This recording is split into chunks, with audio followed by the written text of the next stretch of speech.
अस्सलाम वालेकुम, क्या हाल चाल है दोस्तों। उम्मीद है सब खैरियत से होंगे। तो दोस्तों आज की वीडियो बहुत ज़्यादा इंपॉर्टेंट होने वाली है क्योंकि आज आपको बहुत ज़्यादा इस तरह की इन्फॉर्मेशन मिलेगी कि आप खुद घर बैठे वीज़ा अप्लाई कर सकते हैं यूएसए का। और जिन भाइयों दोस्तों का यूएसए का वीज़ा ऑलरेडी रिजेक्ट हो चुका हुआ है उनके पास फिर एक बहुत बड़ा चांस आया यूएसए जाने का। डिटेल में बात करूँगा दोस्तों कि इस टाइम क्यों यूएसए के वीज़ा लगने के चांसेस अच्छे हैं, हाँ या। फर्स्ट ऑफ ऑल आपको बीबीसी की न्यूज़ एक देख लेनी चाहिए जिसमें ट्रंप ने ऑलरेडी ऐलान किया हुआ है यूएसए के बारे में, क्योंकि FIFA world cup 2026 USA Canada में होने जा रहा है। और 2026 को आने में ज़्यादा टाइम नहीं है। आप इसमें पार्टिसिपेट कर सकते हैं इस वर्ल्ड कप में मैचेस देखने के लिए। पहले तो मैं आपको सदर ट्रंप ने जो कहा मैं उसके बारे में आपको बता देता हूँ, फिर नेक्स्ट आपको प्रोसीजर बताते हैं कैसे आपने वीज़ा अप्लाई करना है। देखें रिसेंटली जो ट्रंप का ऐलान हुआ, बयान आया, उसमें उसने बताया कि जी जो बंदे यूएसए में फीफा वर्ल्ड कप देखने के लिए आना चाहते हैं तो उनके जो वीज़ा प्रोसेसिंग है उसको वो तो एक फ़ास्ट कर रहे हैं। प्लस ये है कि आपको एक मैच की टिकट परचेज़ करनी पड़ेगी। टिकट आपने परचेज़ करके उसके बाद इनकी स्पेशल कैटेगरी में वीज़ा अप्लाई करना है। आपका एक तो अपॉइंटमेंट भी जल्दी मिलेगी, प्लस ये है कि जो रिज़ल्ट है वो भी जल्दी अनाउंस किया जाएगा। तो इन्होंने ऑलरेडी कह दिया कि 60 डेज़ के अंदर अंदर जो है ना आपका पूरा प्रोसीजर फिनिश हो जाएगा अपॉइंटमेंट समेत। Number one. नंबर सेकंड कि इन्होंने अपना जो वीज़ा अफसरान या फिर आप जिसे एम्बेसडर कहते हो, वीज़ा ऑफिसर्स जो आपके वीज़े का फ़ैसला करता है और जिन्होंने आपकी प्रोफाइल सारी चेक करके वीज़ा ग्रांट करना होता है, उनका अमला बढ़ा दिया, 400 के करीब कर दिया है। तो इससे आप अंदाज़ा लगा सकते हैं कि जिन्होंने 400 अपना अमला इंक्रीज़ किया कि सिर्फ़ और सिर्फ़ आपकी जो प्रोसेसिंग है वो फ़ास्ट की जा सके और एज़ सून एज़ पॉसिबल आपको वीज़ा ग्रांट किए जा सकें। तो सोच सकते हैं कितना वीज़ा ग्रांट होंगे। इसकी एक और एग्ज़ाम्पल देता हूँ। अच्छा, यहाँ पे एक चीज़ है, उन्होंने मस्ट बोला कि आपके पास टिकट मस्ट होनी चाहिए। अगर आपके पास टिकट नहीं है तो आप वीज़ा नहीं अप्लाई कर सकते हो इस कैटेगरी के अंदर कि मैं मैच देखने के लिए वहाँ पे जा रहा हूँ। देखें इसकी एग्ज़ाम्पल सबसे बड़ी ये है कि जब 2018 में आई थिंक सो 18 में वर्ल्ड कप हुआ था रशिया में। तो रशिया ने अपना वीज़ा एंट्री फ्री कर दी थी। किसके ऊपर? पास के ऊपर, ट्रैवल क्या कहते थे उसको, फ़ैन आईडी के ऊपर। फ़ैन आईडी पे इन्होंने अपना वीज़ा एंट्री फ्री की थी कि आपने एक मैच की टिकट परचेज़ करनी है, फिर फ़ैन आईडी आता था, उस पे आप मॉस्को या सेंट पीटर्सबर्ग में आई थिंक सो मैचेस हो रहे थे।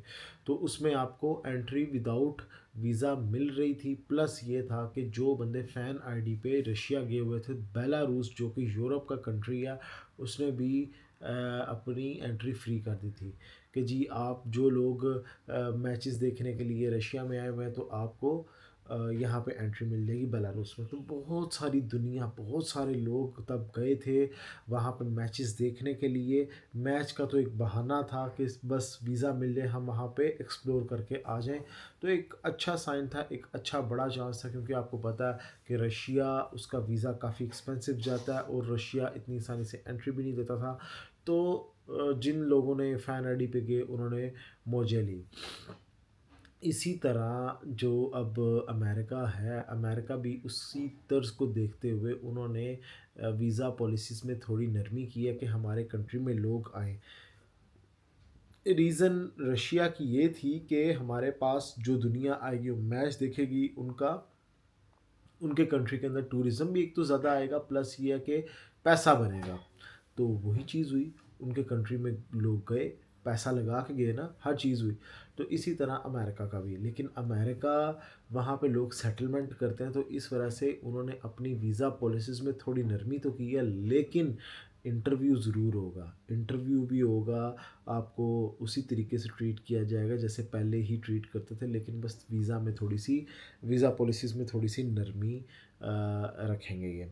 अच्छा, अब मैं एक चीज़ यहाँ पे क्लियर करता चलूँ जिन भाइयों दोस्तों की, जो भाई दोस्त सऊदी अरेबिया में रह रहे हैं उन या फिर कतर वगैरह में हैं, तो उनके पास बहुत बड़ा चांस ये है कि जी आप अप्लाई करेंगे आपके इसलिए वीज़ा लगने के चांस हैं क्योंकि सऊदी अरेबिया फुटबॉल टीम ने क्वालिफाई कर लिया हुआ फीफा वर्ल्ड कप के लिए। तो आप सिंपल ये कह सकते हो कि जी मैं क्योंकि सऊदी अरेबिया में रहता हूँ और मैं फ़ुटबॉल लवर हूँ, मैं फ़ुटबॉल देखना चाहता हूँ वर्ल्ड कप में अपनी टीम को, तो आप उस मैच की टिकट परचेज़ करके तो अपनी टीम को सपोर्ट करने के लिए वहाँ पे जा सकते हो। अच्छा, यहाँ पे ना 2-3 चीज़ें हैं जो वीज़ा इंटरव्यू होगा ना उसमें मे बी कि आपसे ये भी क्वेश्चन किया जा सके कि जी पहले प्रीवियस कोई आपने मैचेस वगैरह देखे हैं तो आपको थोड़ा बहुत पता होना चाहिए, 2 4 5 जो प्लेयर्स हैं उनके नाम पता होने चाहिए। हो सकता है वो आपसे नाम ही पूछ लें कि जी आप 2 4 प्लेयर्स के नाम ही बता दो, ठीक है? तो ये ना हो कि आप फुटबॉल के लिए इंटरव्यू देने के लिए जाएँ और वो पूछें कि जी मेसी किस टीम से खेलता है? तो आपको जी पुर्तगाल से खेलता है। अगर आप पूछो रोनाल्डो कहाँ से खेलता है तो आपको जी ब्राज़ील से खेलता है, ठीक है? तो आपको थोड़ा बहुत पता होना चाहिए, जो फ़ेमस फुटबॉलर्स हैं उनके नाम वगैरह पता होना चाहिए, उनकी टीम का पता होना चाहिए और लास्ट 2 वर्ल्ड कप कौन जीता था, 2-3 वर्ल्ड कप्स के बारे में पता होना चाहिए। जैसा कि लास्ट वर्ल्ड कप कहाँ पे हुआ, ये आपको पता होना चाहिए जी कतर में हुआ, उससे लास्ट वर्ल्ड कप किधर हुआ जी रशिया में हुआ, ठीक है? इसी तरह 1-2 टीम्स के बारे में आपको पता होना चाहिए कि जी मैं वर्ल्ड कप को देखने के लिए जा रहा हूँ, लेकिन मुझे अगर यही नहीं पता कि मैं लास्ट वर्ल्ड कप कौन जीता था, कौन हारा था और किस कंट्री में हुआ था, किस सिटी में हुआ था, तो फिर आप का वीज़ा समझे रिफ्यूज़ ही है। अगर उन्होंने क्वेश्चन कर लिया, ज़रूरी नहीं कि क्वेश्चन करें ही करें इसमें। मैं आपको बस इतना हिंट दे रहा हूँ, कुछ 4-5 प्लेयर्स के नाम पता होना चाहिए, एटलीस्ट 5 टू 6 प्लेयर्स के नाम पता होना चाहिए या जिस टीम को आपने सपोर्ट करना है, उस टीम के 2-3 प्लेयर्स के नाम पता होने चाहिए आपको और ये पता होना चाहिए कि जी आप लास्ट वर्ल्ड कप जो था वो किस कंट्री ने जीता था, लास्ट वर्ल्ड कप किस मुल्क में हुआ था और प्रीवियस उससे पिछला जो वर्ल्ड कप था वो किस कंट्री में हुआ था और किस कंट्री ने वर्ल्ड कप जीता था, ठीक है?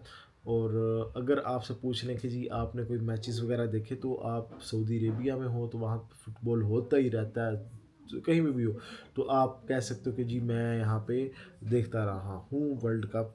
कोई भी मैच का आप बता सकते हो, हवाला दे सकते हो, एग्ज़ाम्पल दे सकते हो। अच्छा, अब जो डॉक्यूमेंट्स हैं वो सिंपल से डॉक्यूमेंट्स हैं, कोई इतने ज़्यादा पासपोर्ट होना चाहिए, एक आपके पास आईडी होनी चाहिए और इसके अलावा आपके पास मैच की टिकट होनी चाहिए। इस पे आप वीज़ा अप्लाई करोगे तो आपका वीज़ा लग जाएगा। अच्छा, अब यहाँ पे एक और चीज़ है कि जी वीज़ा कितनी देर का देंगे? तो वीज़ा पॉसिबिलिटी है कि ये आपको 3 मंथ का ग्रांट करें, पॉसिबिलिटी मुझे जहाँ तक लग रही है। या हो सकता है 1 साल का भी वीज़ा दे दें। 5 साल की जो पॉसिबिलिटी है ना वो मुझे कम नज़र आती है क्योंकि ये एक स्पेशल कैटेगरी में होना है। तो गाइस वीज़ा लगने के चांसेस हैं, अप्लाई करो वीज़ा मिलेगा। गाइस नेक्स्ट वीडियो में मिलूँगा नए टॉपिक पे, ख्याल रखिए अपना, टेक केयर, अल्लाह हाफ़िज़।